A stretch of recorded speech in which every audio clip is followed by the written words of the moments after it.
Nós saudamos a todos com a paz do Senhor Jesus. Estamos no programa A História do Cristianismo.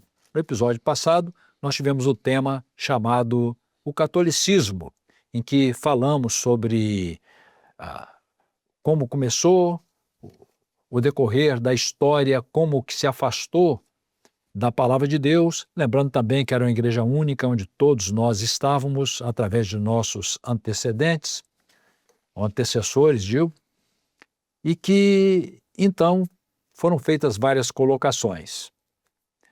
Nós vamos falar nesse episódio sobre o declínio do papado, lembrando que o Papa alcançou grande poder através da igreja e como um mediador após a queda do Império Romano do Ocidente. Mas tudo isso vai ser comentado aqui. Estão conosco aqui participando do programa o pastor Luiz Eugênio, secretário-geral do presbitério. Pai, Senhor, tudo. E também o pastor Serlon, professor de História. Pai, Senhor, irmãos. E vou passar logo a palavra ao pastor Luiz Eugênio para dar início a esse tema chamado o declínio do papado. Bom, o declínio do papado, aqui o Serlon podia comentar mais detalhes, mas vai iniciar-se já em 1870 com a questão daquela unificação, incorporação de Roma, né? O reino da Itália, aquela unificação ali, o Papa começou a perder o poder, né? Começou a perder o poder porque, podemos dizer assim, o poder foi diluindo. E começou iniciou o declínio, começou o questionamento também com o poder papal, os poderes que tinha a partir do século XVIII, ali começou a questionar. A Igreja Católica também, com os escândalos de abuso sexual e outros problemas que afetaram recentemente, contribuiu para a queda da imagem da Igreja, e também a questão do número de membros, que houve uma queda acentuada. Por exemplo, na América Latina, vamos observar a tendência a cada ano também a ter essa queda no número de membros, e vários fatores, né, que contribuem para essa queda, nessa declínio do poder papal. Vai acontecendo problemas ao longo da história, que nós temos a crise, aquele século, chamado século do ferro, né, que teve a crise, que o Papa perdeu a soberania mesmo. Então, são vários momentos que você vai vendo que vai vendo a fragilidade da instituição católica romana, que foi perdendo poder. Embora o Papa ele continuou com poder sobre a Igreja romana, mas o poder político, ele foi perdendo esse poder político. Vários fatos contribuíram para isso, e até mesmo a não aceitação desse domínio, o declínio do número de católicos foi acentuando em vários lugares do mundo, foi refletindo na perda do poder dele também, né? Basicamente, eu posso dizer isso aí, né? Sim. Pastor Serlon. O pastor Luiz Eugênio, ele mencionou um fato aqui, né? O processo de unificação da Itália, que foi no século XIX, a Itália até 1870, 1871, a Itália não era um Estado nacional unificado, eram vários estados ali que, sob a liderança do reino de Piemonte e Sardenha, constituíram a Itália tal qual ela é. E nesse processo, o Papa perdeu o governo da região de Roma. Até então, o Papa governava efetivamente Roma como chefe de Estado, e esse território foi incorporado ao Estado Nacional Italiano, governado agora por uma monarquia constitucional. Isso foi uma questão que, inclusive, gerou um problema da igreja com o Estado italiano, que só foi resolvido em 1929, quando o Mussolini fez um acordo com o Papa da época e criou o Estado do Vaticano. O Estado do Vaticano vai ser criado em 1929. É um fato mais recente aí.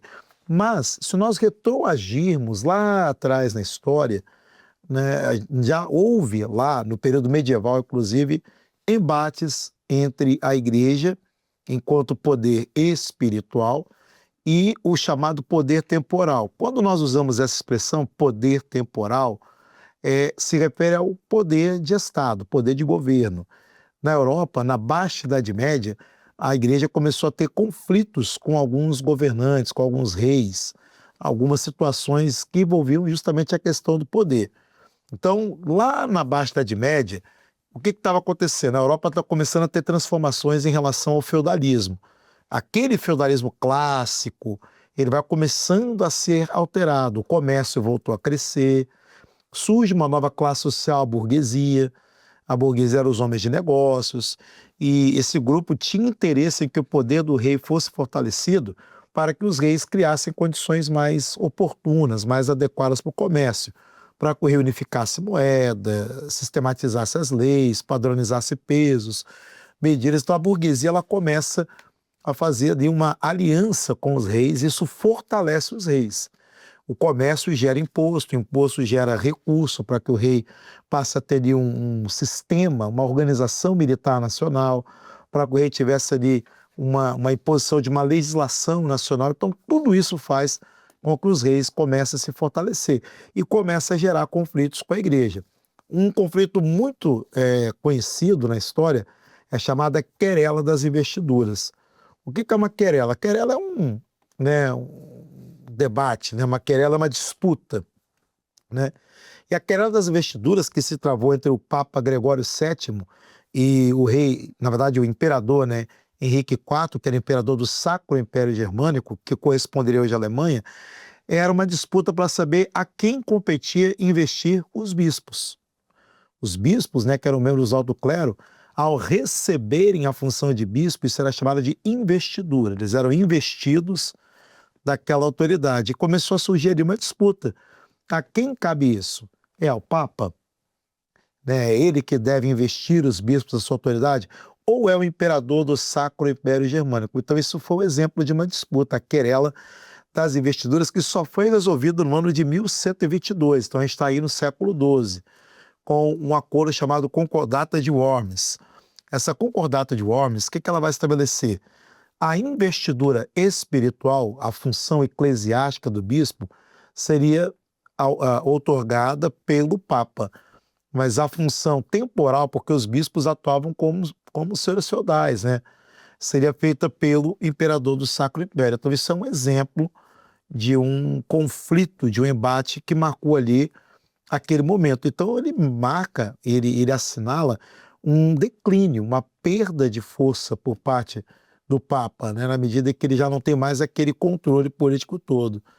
É um período que vai ser marcado, inclusive, nessa Baixa Idade Média, por uma outra situação, que vai ser os confrontos do Filipe IV, que era rei da França. Dessa vez falamos de um rei da França, também querendo impor a sua autoridade aos papas, e que vai acabar resultando numa situação muito importante da igreja, que é o cativeiro de Avignon. Não sei se o pastor Antônio Carlos gostaria de fazer alguma colocação. Bom, antes de falar desse cativeiro de Avignon, eu gostaria de dizer o seguinte: o Papa, nós estamos falando do declínio do papado, evidentemente que já falamos no passado aí da grande autoridade que o Papa adquiriu. Exatamente. Então, no auge do papado, o Papa alcançou grande poder, especialmente na queda do Império Romano do Ocidente. Ele passou a ser um mediador entre os diversos reis das diversas terras, que era aquele que conhecia o funcionamento da estrutura do Império Romano. E também como líder religioso, com a grande parte daqueles reis, daquelas nações, eram cristãs. Certo? Certo. Então, o Papa adquiriu grande poder, ele tinha influência sobre os reis e imperadores, controlava as terras, cobrava impostos, não é? Isso incomodava muito, né? Porque era uma saída de recursos dos reis. Recurso. E também ele exercia uma influência muito grande na política. Não era bem a área dele, mas acabou ele fazendo parte da política, envolvendo com assuntos do reino. Então, digamos, os motivos do declínio dele, quais foram? Então ele chegou num auge, o papado chegou num auge muito grande, mas depois começou a haver um declínio, exatamente por isso que você acabou de dizer, pode até falar um pouco.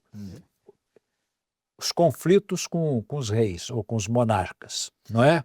É uma fase da história que é marcada na Europa pela chamada formação das monarquias nacionais. Do período feudal, tinha reino da França? Tinha. Tinha rei da França? Sim. mas os reis eles tinham poder muito, muito limitado, porque em cada feudo, quem mandava de fato era o respectivo seu feudal, que fazia a lei, que exercia a justiça, tinha ali o controle militar, e além desse poder local, tinha o poder supranacional dos papas. Quer dizer, subordinados ao Papa, né? Exatamente. E o Papa reivindicava esse poder supranacional. Só que as mudanças de ordem econômica que aconteceram na Europa na Baixa Idade Média, só para os irmãos aqui se situarem, ninguém precisa saber disso para ir para o céu. Mas é um prazer para a gente entender, né, a evolução de como a igreja veio sendo conduzida até aqui. Então, a partir ali do século XI, então vamos botar uma data aí, por volta do ano 1000, 1001, Sim. a população da Europa voltou a crescer, né? Houve condições mais favoráveis, o comércio foi reativado. Isso gerou toda uma mudança, um processo de transformações que favoreceram que o rei fortalecesse o seu poder. O rei passa a ter, devido a mais comércio, mais recursos de arrecadação de impostos, ele forma exércitos nacionais, ele passa a ter um corpo de funcionários que vão trabalhar para ele. Há toda uma organização que faz com que esse poder se concentre na mão do rei. Aí o Papa passa a ser visto em muitos momentos como rival, Isso. como aconteceu no Sacro Império Germânico e também como aconteceu com o Filipe IV, quando ele teve seu embate com o Papa Clemente V. O Filipe IV da França era um rei muito poderoso, um dos reis que marcaram ali a definição do Estado Nacional francês, e ele vai obrigar o Papa Clemente V, na época, a se estabelecer na França, no chamado Cativeiro de Avignon. Agora, pastor Serlon, vamos pedir para você explicar isso bem devagarzinho, bem detalhado, para todos os irmãos aqui compreenderem essa passagem do Cativeiro de Avignon. Muito bem. Essa expressão cativeiro, ela é usada na história do catolicismo como uma analogia do cativeiro do povo de Israel, né? Sim. O cativeiro primeiro da Assíria e depois o cativeiro babilônico, né? Então é uma comparação. Mas o Filipe IV, ele obrigou o Papa a se estabelecer na França para ter controle sobre o Papa. Os dois estavam divergindo.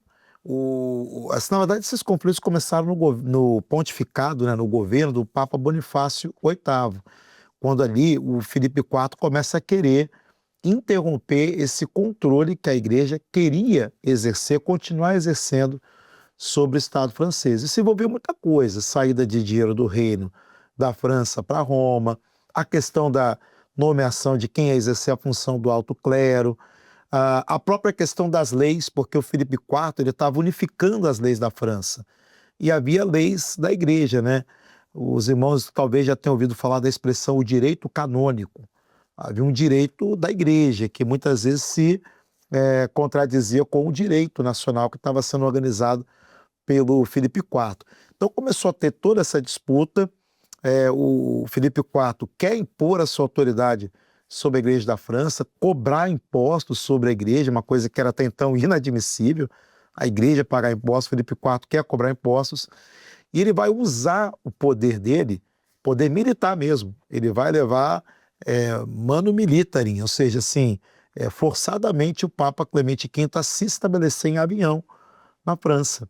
É como se o Papa, né, foi esse Papa o primeiro, depois vieram outros, esse cativeiro de Avignon durou 68 anos. Durou quase, muita coisa, irmãos, né? Quase 70 anos aí, em que o Papa, primeiro Clemente V, depois os sucessores dele, são como se fossem prisioneiros políticos do rei da França. Então, o rei da França coloca esses papas à disposição dos seus interesses, né? Privilegiando a França uma série de questões internacionais. Não há uma violência física, tá? Os papas não foram assim acorrentados, açoitar, nada disso. E alguns até se acomodaram muito bem a essa situação, que durou até o ano de 1377, final, portanto, ali do século XIV. Agora, nós estamos falando aqui do declínio, né, do papado, né? Tem vários papas que fosse contar a história, tem muitos papas que deixaram exemplos ruins, né? Os escândalos, né? Escândalos. Por exemplo, você viu o Bento IX, né? Ele era considerado um papa imoral, estuprou pessoas, assassinou, Então, tem o Bento IX, né? Tem aqui também o Alexandre VI. Esse Alexandre VI, ele teve amantes, filhos também, tudo que normalmente o Papa não poderia ter filhos, né? Então, Sim. Alexandre VI. Teve aqui Bonifácio VIII também, que Bonifácio VIII, ele falava o seguinte, ó, para ter salvação tem que ser submisso ao Papa. Quem não é submisso ao Papa não tem salvação. Então, cada um com suas vertentes. Você viu o Estevão VI, o que ele foi? Ele tirou o corpo do seu antecessor da cova para poder julgar o corpo, depois não achou, jogou o corpo no rio Tibre lá. Então, tem umas coisas, uma barbaridade que alguns papas fizeram, do poder que tinham, de subjugar a salvação a ele e agir de forma violenta.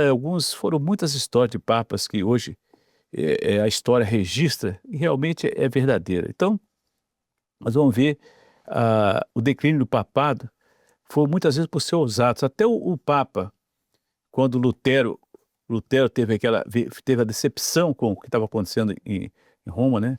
Decepção com as indulgências, o objetivo daquilo tudo ali, de arrecadar dinheiro a todo custo, de perdoar para ter dinheiro, né?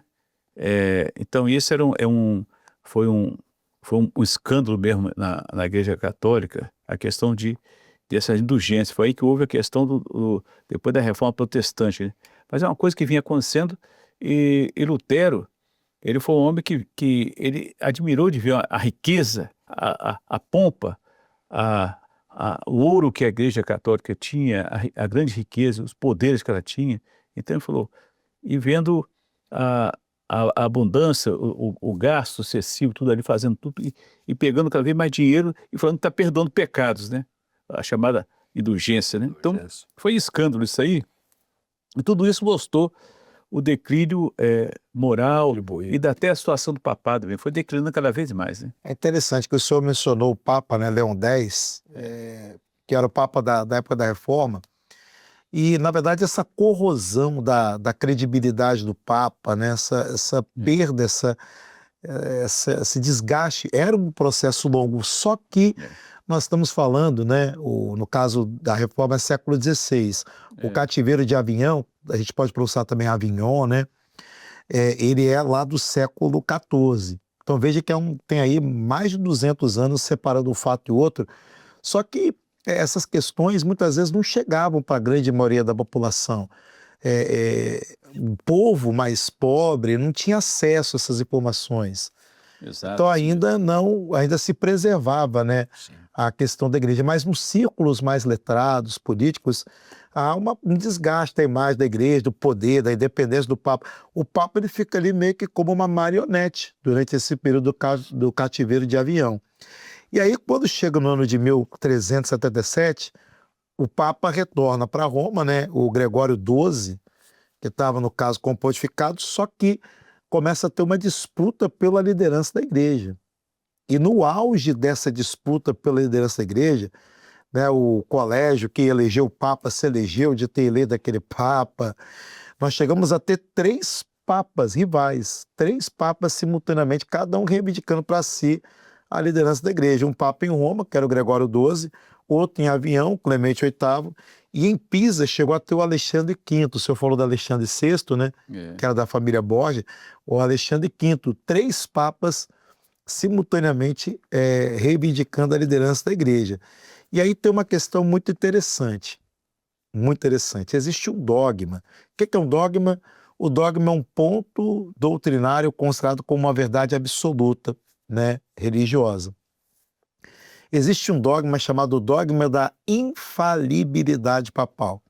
Um dogma segundo o qual o Papa está isento de errar em matéria de fé e moral por ele ser, né, segundo esse dogma, né, dirigido pelo Espírito Santo em sua atuação como Papa. E nós estamos aqui diante de um cenário bastante confuso, né? 3 papas simultaneamente. E aí? Qual é o Papa que está isento de errar? Quem é que tem autoridade? E as coisas de Deus não são confusão, né? As coisas de Deus não são confusão. As coisas no reino de Deus têm uma direção, têm uma condução do Espírito Santo. E nós nos alegramos em fazer parte de uma obra em que temos visto o Espírito Santo dirigir, conduzir as coisas, porque na carne não há consenso, né? Na carne as disputas pelo poder, pelo que é político, mas o Espírito Santo sempre trouxe unidade, aquele texto da palavra de Deus que diz unidade do Espírito pelo vínculo da paz. Amém. Bom, nós estamos também... Só lembrando também, Antônio Carlos, tem aqui Mateus 23:9, que diz: a ninguém chameis de pai. Então, na verdade, o Papa, que é papai, né? Pai, é o nome original. Esse termo, Jesus recomendou isso aí, para ninguém chameis de pai na terra. Então, se às vezes for contar a história de muitos papas, vai ficar até... São tantas situações de nepotismo, de assassinato, como Sérgio III, aqui o Sisto IV, que começou a Inquisição Espanhola, que matou muita gente mesmo, né? A Inquisição foi uma coisa terrível no meio. A Inquisição é uma coisa que talvez mereça até mesmo um programa só falar sobre a Inquisição. Com certeza. A Inquisição foi terrível mesmo, a Inquisição. Por denúncias anônimas, o sujeito era morto. Qualquer coisa acontecia, denúncia, a coisa que acontecia, denúncia, assim, por exemplo, denúncias que a pessoa nem sabia, alguém não gostava do outro, fez uma denúncia contra ele, daqui a pouco o sujeito estava até explicar, não tinha jeito, né? Tinha jeito. Nós estamos caminhando para o encerramento também deste episódio, denominado O Declínio do Papado, lembrando que... Aí tem outro ponto também, desculpa aí, doutor Ricardo. Pode falar. É bom Serlão fazer uma menção de encerrar o programa. As guerras mundiais também ajudaram a declinar também, viu? As guerras mundiais houve um declínio da fé em muitas situações, viu, né, Serlão? E também afetaram também isso aí também, afetaram a questão dos papas também, viu? As guerras também afetaram. Talvez no próximo episódio. Mais adiante, acho possa que há fazer? condições. Tá bom. Então, aqui, lembrando aqui dos motivos que levaram ao declínio do papado. Em primeiro lugar, o conflito com os monarcas ou com os reis. Porque é o seguinte, o Papa representava um poder divino, né? Em princípio. Mas os reis foram observando que não era bem assim, não é? Que o Papa não era bem isso. Não é? E os reis, com o poder que tinha, eles começaram a questionar esse poder que o Papa reivindicava. E também o conflito de autoridade, que o Papa se intrometia em diversos assuntos do reino político, cobrança de impostos e outras coisas. Esse foi um motivo. Outro motivo foi os escândalos, citado aqui pelo pastor Luiz Eugênio. Outro motivo, a corrupção. Outro motivo, as divergências com as escrituras, com a verdade das escrituras, ressaltadas pelos pré-reformadores e depois bem agravada pela reforma sobre a qual nós ainda vamos falar. Bom, em resultado disso, o papado perdeu seu poder, o cristianismo ocidental foi fragmentado e o Papa perdeu aquele poder que ele tinha na Idade Média. Enfim, a supremacia papal foi abalada com esse declínio provocado por esses diversos fatores. Nós damos aqui por encerrado este episódio, agradecendo a presença dos irmãos, a contribuição do pastor Luiz Eugênio. Amém. Pai do Senhor a todos. E a contribuição do pastor Serron. Paz, Senhor. A paz do Senhor a todos.